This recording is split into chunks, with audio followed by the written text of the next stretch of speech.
Mohamed Koussa, bonjour et bienvenue. Bonjour. Alors, j'aimerais t'appeler champion du monde de lecture rapide, mais tu viens tout juste de m'annoncer que... Qu'il y a d'autres personnes qui sont devenues champions du monde de lecture rapide depuis, mais ça reste quand même mes élèves, donc je suis fier tout de même. Voilà, donc victoire partagée. Victoire partagée, plutôt victoire transmise Bon, que partagée. super.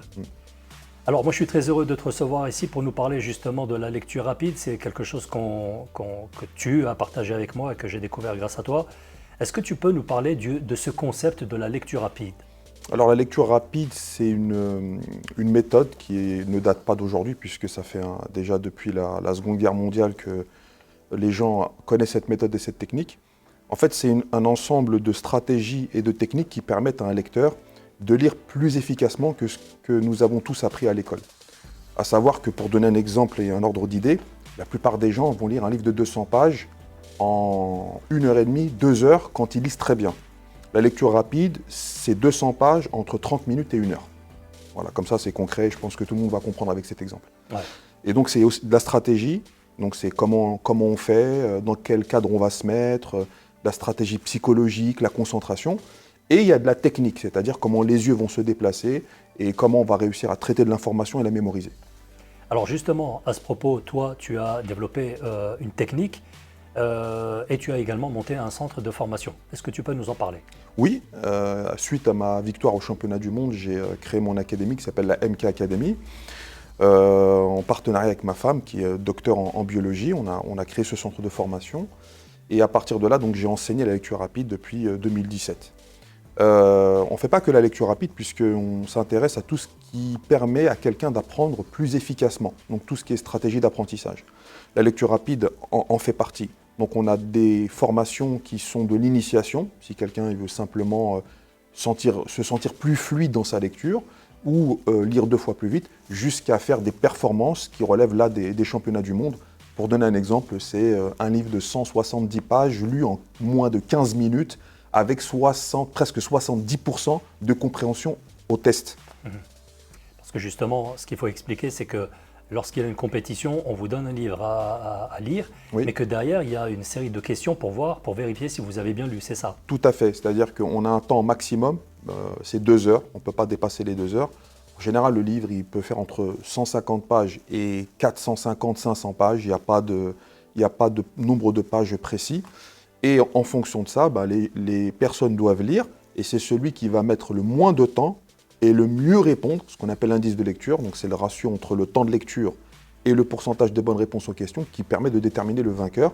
Et cette année, il y a une règle qui est vraiment très bien, c'est que si le candidat ne fait pas 40% de compréhension minimum, en fait, il ne peut pas accéder dans le classement du haut du tableau.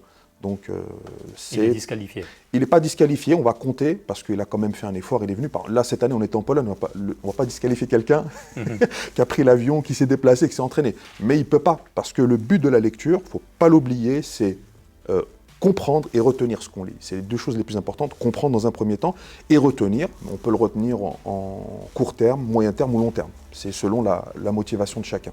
Alors, parle-nous du centre de formation que tu as créé. Alors le centre de formation, c'est un organisme qui dispense des formations, notamment dans la lecture rapide, mais aussi en concentration, parce qu'il y a un sujet actuel, notamment à cause de l'influence des écrans. La prise de notes, qui est quelque chose que nous utilisons tous au moins à l'école, puis après pour les études, ceux qui font des études, au travail quand on a une réunion. Et il y a une façon de prendre les notes qu'on appelle le mind mapping, les gens la connaissent aussi sous le nom de la carte mentale, qui est une forme de prise de notes qui est beaucoup plus adaptée à la puissance du cerveau, notamment à la mémorisation. Donc il y a des tests qui ont été faits entre quelqu'un qui prend des notes avec une prise de notes classique et quelqu'un qui fait en carte mentale, et le taux de mémorisation entre les deux, en fait, il est très différent. La carte mentale permet de mieux retenir les informations. Ensuite, on ne fait pas que de la formation, on fait aussi du coaching. Donc moi, parmi mes compétences, j'ai des certifications en coaching, donc on peut accompagner des gens sur des problématiques qui vont de soucis de concentration à l'école, mais aussi des problématiques de vie, quand quelqu'un n'arrive pas à s'en sortir parce qu'il a les idées noires, etc. Donc c'est un domaine qui est très vaste.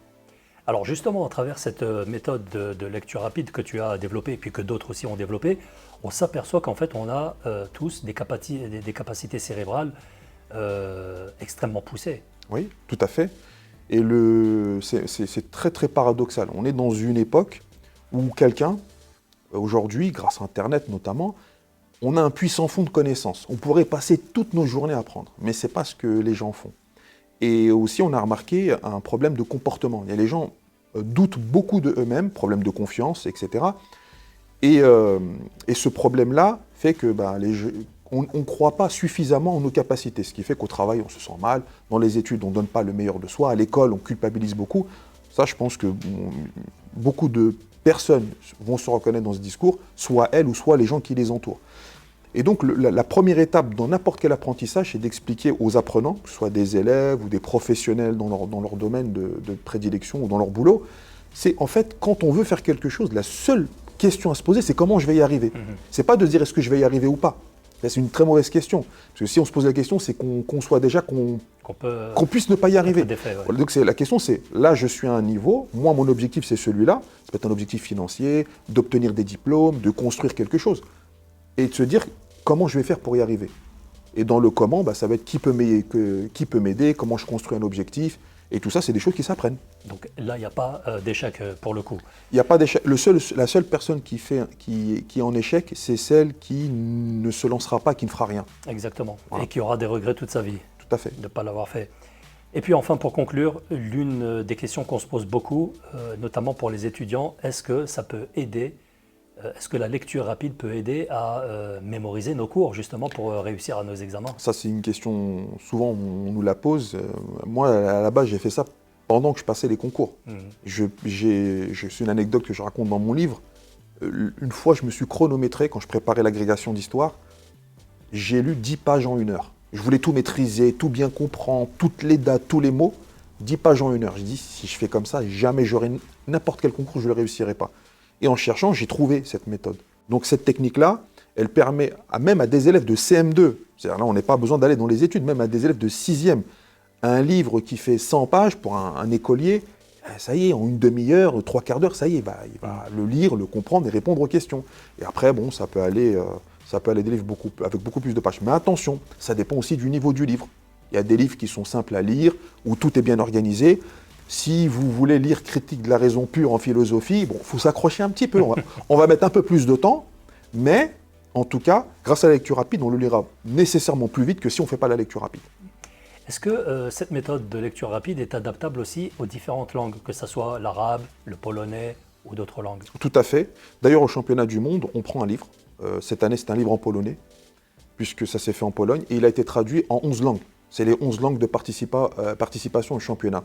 Et parmi les 11 langues, il y a vraiment des langues d'origine différentes. Donc il y avait l'arabe, par exemple, qui est très différent du français, différent du polonais. Et pourquoi? Parce qu'en fait, la capacité physique de comprendre les mots se trouve dans la même aire cérébrale, peu importe la langue parlée, que ce soit du japonais, du sanskrit, de l'hébreu, de l'arabe, tout ce qu'on veut, c'est dans la même partie du cerveau qu'il y a cette reconnaissance visuelle des mots. Donc à partir de là, la technique de lecture rapide s'adapte à n'importe quelle langue. Bon, je vais te laisser le mot de la fin.